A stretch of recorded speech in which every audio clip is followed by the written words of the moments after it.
for me. Where your second service? Yeah, where your second service? Yeah, read for me. Where your second service?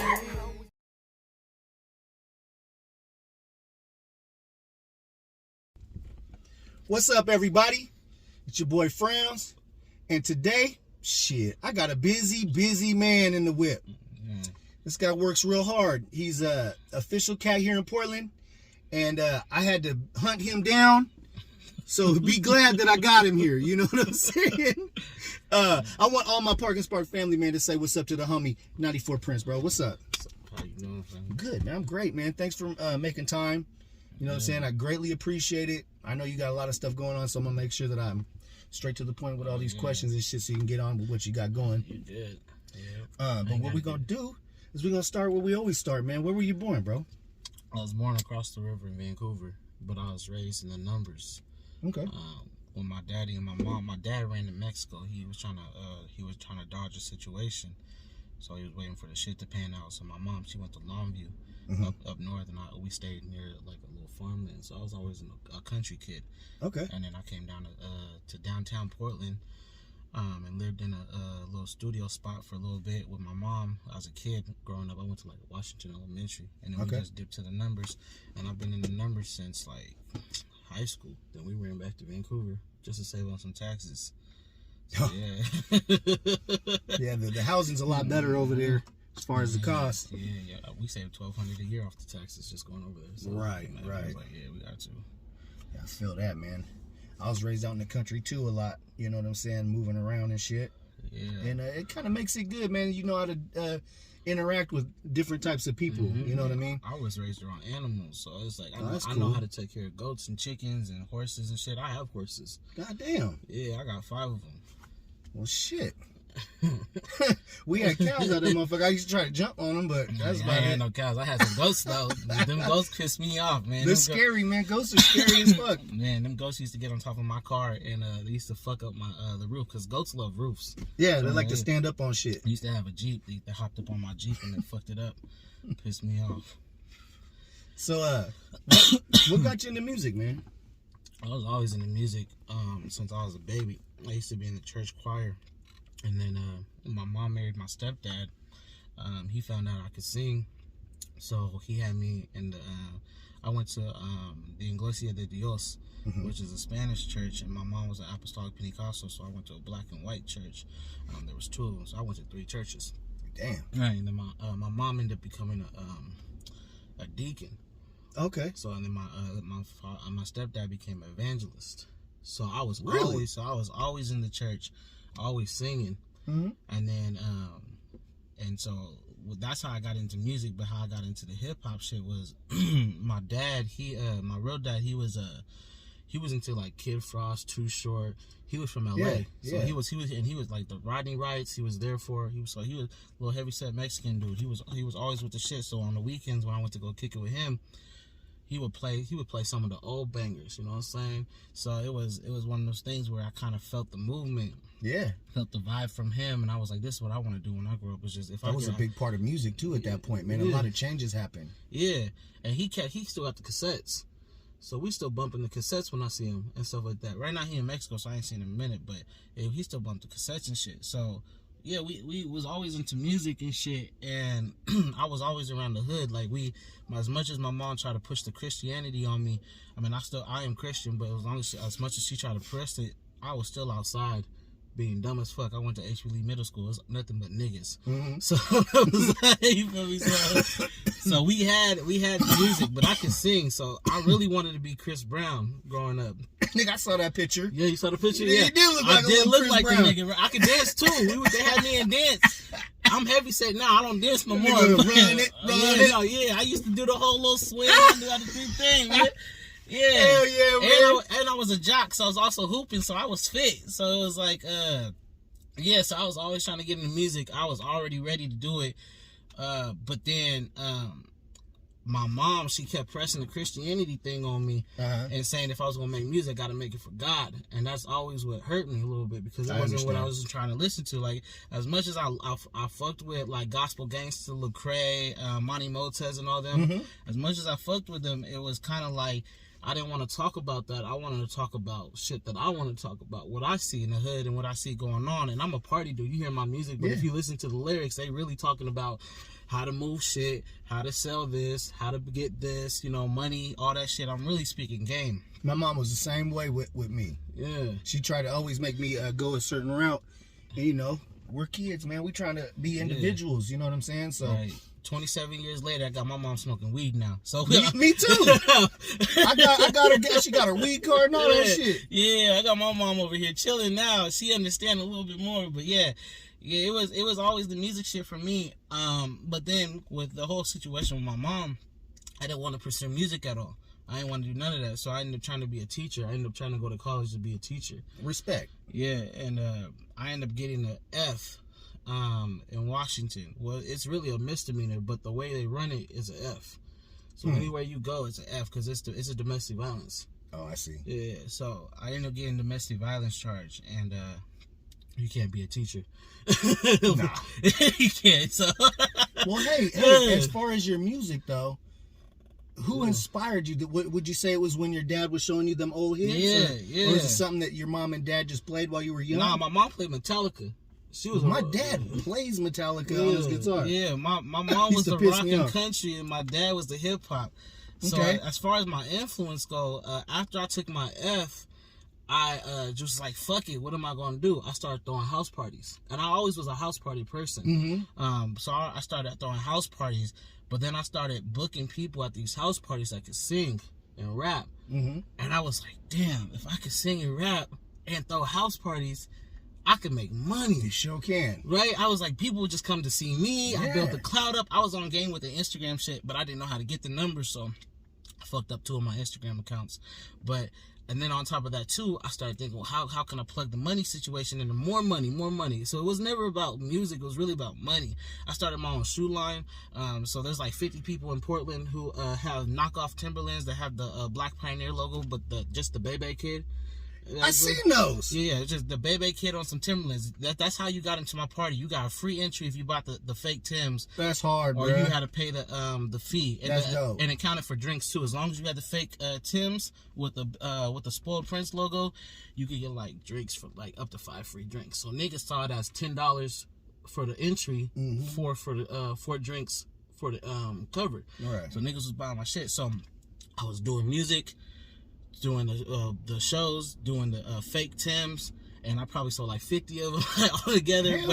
But like it was all that, and then it was just like, how can I keep circling this shit? I ended up hooking up with my nigga Gabe over at 6 West after hooking up with my partner Colaroy, and we started throwing the little Thursday night events on 6 West, promoting more hip hop events.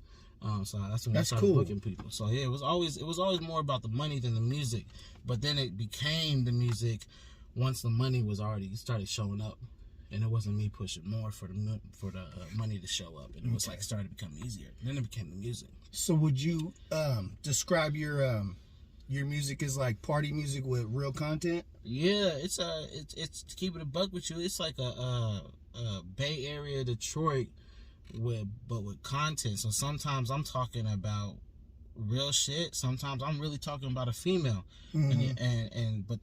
if you're not vibing to it, because I be seeing like people, like it's really hard for me, like for instance, like I really don't like lyrical rappers. Why? Because I just feel like I can't vibe to it. It's kind of boring sometimes. Yeah, to me. You feel me? So you're trying too hard. But the bitches are the females are the ones that bring the money in. So how can I get the females to come in? One, I gotta either sing, or one, I gotta throw good parties. The beat too. Yes, the beat. You know, because you want them to dance. Yeah. Yeah. So I realized that. So as much as I love R&B and I love jazz and shit like that, like I know that at the end of the day, I gotta have a party type of vibe so people can dance to it. No matter what I'm saying, it's true, bro. People need to dance to it. So I could talk. I could literally talk about Bitcoin and shit like that. You know what's funny? the way you say that, that's how my shit was. It was a Bay Area party shit with real lyricals. Yeah. Talking about some real shit. I'll show you a little later, man. But what's your musical process though? How do you make your music? Does the beat talk to you and then you come with lyrics, like, or do you write lyrics and then find a beat that'll go right with it? What's your process? So I start with the beat first. I tell Cole to send me a beat pack, Mm-hmm. So he sends me about like 5 songs, 10 songs at the most.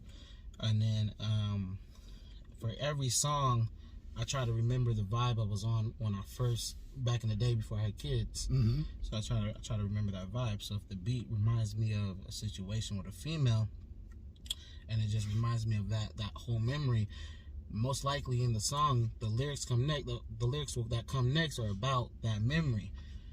So that's how it happens for me. I got you. I kind of do that too, man. I like to, because you got to think back to the struggle. Yeah. Where it all started, you know what I'm saying? Where you get the essence of why you started doing that shit. Yeah. You know what I mean? Because right now it's changed. It's changes. Yeah. Motherfuckers start getting money. Right. And then you got to remember back to where you started, man, to be able to give that content. Because Right. the people I'm sure you want to receive your shit is Yeah. both people that ain't even into that. Yeah. And they just want to hear good music, and also the people that can relate to what you're saying. Yep. Yeah. Yeah, man. Here's an important question. I hit everybody with this one because I feel like you'll hear it a lot of times in my interviews in the town. People be like, "Oh, people don't want to fuck with me," or "The town don't fuck with each other." We'll do it, but it does. I always say they do, because every time I ask somebody, they always say they want to fuck with everybody, or they have certain people they want to fuck with. So the question to you is, who in the town would you like to work with that may not expect to hear that you might want to work with them? I've worked with all the OGs already. Okay. Is So- there any youngsters that are, that caught your attention? I mean, I the ones that caught my attention, besides maybe 2, they're on my team already. I've already signed them. Okay. And so, as far as, that's probably, I feel like maybe Versatile, and then DJ wise for like the music collab shit, Okay. probably DJ OG1, because I feel like that's a whole great nother, brother, man. I need a people keep telling me I need to meet him because I low key have like I want to see the progression in the Portland hip hop thing that he does, and so He's very big on that. yeah, I want to see progression in it because I feel like there's some things that it's lacking. So I feel like if I ever got a chance to meet him, I would want to do music and talk about how I could be involved. I'm sure he would want to meet you too. Yeah, because I feel like we could do so much more to it. We just got to figure out how to work it. That's all it is just figuring it out, man. Yeah, but I already got songs with Cool Nuts, Kenny Mac. Is on there. You feel me? Yeah, man, I got much love and respect for both of them brothers, man. They both been on here, and they both kept it all the way 100, man. Yeah, gotta love them. Yeah. What would you be doing if you wasn't making music or DJing and that stuff? I think I'd be selling something. I feel like, because I'm already selling as it is. For if it's not music, if it's not DJing, I'm selling graphics. I'm selling. I'm selling ads. You're a busy motherfucker, man. Jesus, yeah. It's like you don't sleep. If I didn't get the F, it would have been. I probably would have been a teacher. That's cool. Yeah, man. that's what it was. I'd really, because I was thinking about being a history teacher because I love history. But then as I kept going into it, I wanted to be a professor. So I was ready to do and I wanted to be a professor in psychology and sociology. Very cool. So, but then just never pursued it. So if I wasn't doing music, I'd probably be doing that. Okay. Yeah. So, I know you throw a lot of parties. I know you do a lot of shows. I know you DJ'd a lot of places. You've basically been in 98% of the buildings out here that has to do with music and parties, right? Yeah. So, a good question for you would be, what's your favorite venue, man? What's your favorite spot? What's got the best vibe? It could be more than one. Man, I used to fuck with Paris tough. The Paris Theater? Yeah. Yeah. Shout out to the Paris Theater, man. I love Paris Theater. What else? Paris Theater and Splash, because when I was DJing at Splash, Champagne was in charge. Okay. And shout out Champagne James. Yeah. Shout out, bro. Yeah, and it was always just a good vibe. Mm-hmm. And you go to all these other clubs, of course they're playing the top 40s and shit like that. But with Champagne, he didn't give a fuck what you play. You wanted to play Mozzie, and it was a good vibe. Like, excuse me, not nothing crazy, but like, excuse me. Like, you wanted to play that. He was with it. As long as the females was dancing and bottles was being sold. So it was always, when I walked in there, a good vibe. That's cool. But forever with my heart is Quarter Deck. Man, Quarter Deck? Yeah, I fucked with Quarter Deck. There was a lot. Wait, Quarter Deck Yeah, on Foreplay. Yeah. Man, that was my spot. That's how you know I'm a hood nigga. That's how you know I'm a hood nigga. Wow. Quarterdeck. I love Quarterdeck. Aviator flag in the background. Nigga, I miss that place, bro. If they ever brought tobacco. That shit used to be popping in the motherfucker. Club 4300. I love it, Shit man. used to be popping, I loved it. I was going through missions. I was fucking up the game in there. Man, I think the last time I was there, I was with T-Nut. Oh, man, yeah. Last time I was there, I was with TV, so it's good. My nigga, Lil TV? Mm-hmm, little nigga. Man, that's my nigga, man. Yeah, that's my guy, bro. What's your favorite song to perform? My favorite song to perform is either 2K Thuder or Running Back. Just because we get the audience singing it. Yeah. You feel me? So, because they know the song so well, it's been so popular in the city that, like, even my moniker, when I be like, hey, they say it back. So, the fact that they're doing that, they engaging with me, especially on Running Back, something that's a super simple song, it's not even one of my most lyrical, I like, yeah, the fact that they fuck with it is just tough. It's dope when a certain song come on, you know what I'm saying? Yeah. And people get that vibe and they already know part of the lyrics. You know what I'm saying? That shit just get jumping. That's like super dope. It's the most pothead version of Back That Ass Up, in my opinion. There you go. Yeah. So with the impact of the internet, you know, which would you say is the quickest or the most feasible way to make a good amount of money? Would you say live shows, streams, or ads? Like, what would you say is the best way? Or is it a combination of all of it? The quickest way or the best way? Or even to just get good money, solid money that's, you know, just going to keep flowing. The top two that you can get the money is the quickest way to get money. If you want to make a quick 1,000, quick 500, quick, you know, $5,000, $10,000, and you want to see that happen within 2 weeks, the quickest way to get money is sync licensing. Okay. That's the quickest way. Get your music on commercials, movies, and fucking TV shows. Shout out to Mighty for plugging me on that. Shout out to DJ LG1 for plugging Mighty on that. Wow. Who plugged me. Did you hear that, guys? Artists, man. I hope you're listening close, man. Sync licensing. Get your movie. That's some new game for you. If you ever see Easy McCoy, he from the town. Yeah. And you see Mighty, go look at their Instagram page. Them niggas got GoPro commercials and all that. Wow, that's real cool. Yeah, so they really opened my eyes to how to get money. So that's shit I'm pursuing. I don't even care about streams. That's the shit I'm pursuing. Sync licensing, y'all. Look it up and get acquainted with it. Get your information on there. That's real cool, man. Thank you for giving them that game, bro. That's really good. And then for long money, which also builds networking, book your own shows. Book your own live shows. And I'm not saying go buy into a slot. I mean, don't get me wrong. That's how I make my money, by people buying into a slot.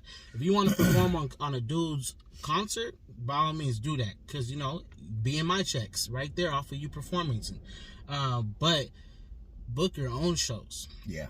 The venues is only under a band for half these venues. You know what I'm saying? The ones above it, those are the ones obviously you ain't finna be on for a little bit. Take you like 5-10 years. Like Roseland or Hawthorne and shit like that. You know what I'm saying? Right. But the other ones, the smaller ones, these are under a band. They're available. You go get an artist. A lot of people don't even know this. A lot of people think you got to pay up front for an artist. No, you give them half of it. If the artist is only like $3,000, give them $15,000. Go turn around, sell slots and tickets to make the other $15,000 back, plus have profit for the venue, so you're not taking a loss on that. And then when he gets here, you already paid him. Woo! You feel me? Did y'all just hear that? Then get vendors. Ooh, that's some game that costs money. That shit he just told y'all costs money.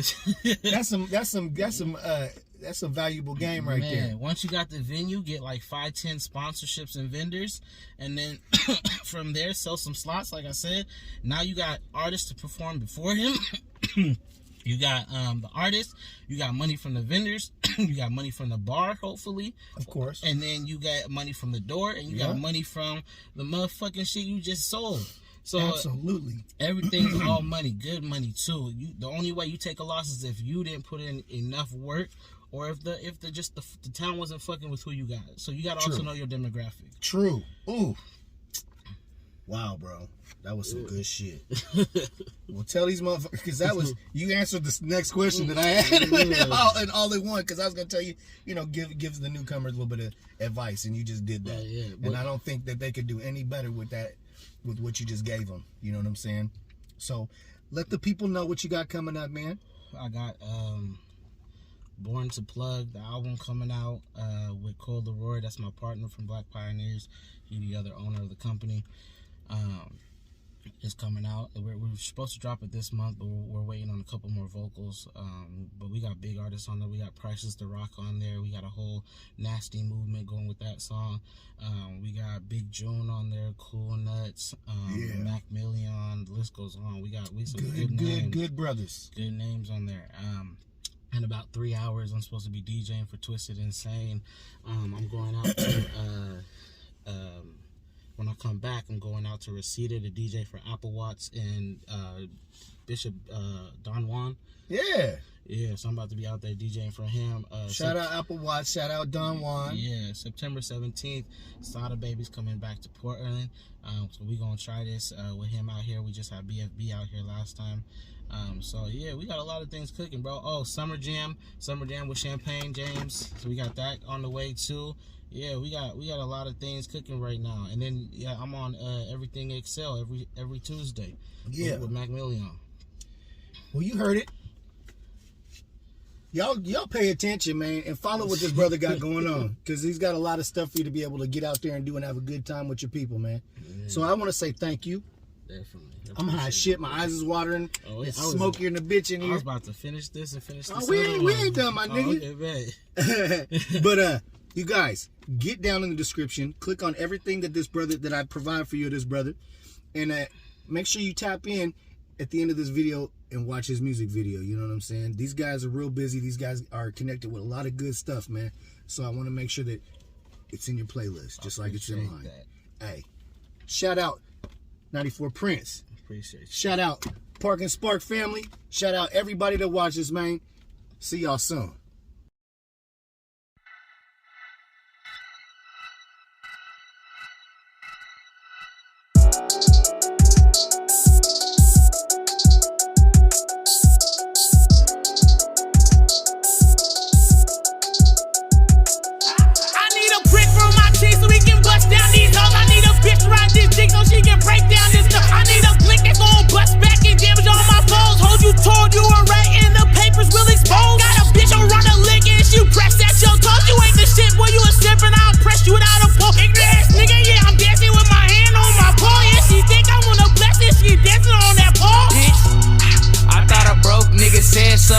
Off the dawn, got my demons talking red run. My vision blurry, I take another shot and then I'm done. Hard cold, I might beat your ass just for the fun. If a nigga acting hard, he getting packed out. I know a couple foreign plugs shipping packs out. The Louis bag carry more things you not about. I'm in the game, you can't even make the tryouts. Stop acting like you big dog. Get that taste up out your mouth, nigga, real talk. Ain't signed through your block, it look like 6 Flags. Got a doll on my side, little baby, get cash. You was flexing on the book, but trying to dap me up. I been getting to the money, I been acting up. Stupid bitch, why you faking, hoe, quit capping off. Caught a nigga lagging, bitch, I'ma laugh it off. Drummers banging at your window, sounds like homecoming at Howard. This the line, I'm going across it, well, we got some power. You had a chance to stand your ground, and you fell back, you coward. Family packed out, we groovy, nigga, I still Paris. I had a conversation with Dave, he told me how to make $1 million. I said, we're never gonna be broke, he gonna see $1 million. And when ring gets out, we gon' shoot 100 goddamn shots. I say when ring gets out, we gon' shoot 100 goddamn shots. It's right or wrong about the team, so infrared beams. I got your bitch getting lit on my live stream. Money man, I went to rehab, I'm a cash fiend. I move in silence, they won't ever know my next scheme. I'm headed for the top of Surely, man, I been deemed. He playing catch up, nigga, trying to join the big league. Only fan, she gonna lick the tip like ice cream. Only fan, she gonna lick the tip like ice cream. I be like a zip, bitch, stop talking to me. I call your baby mama bird, cause she flocking on me. How many years it's been, bitch, they still plotting on me. You can reach the finish line if you keep jogging, homie. Drug money like I got it out the mud, bitch. You ain't shit, little bitch, you a dub.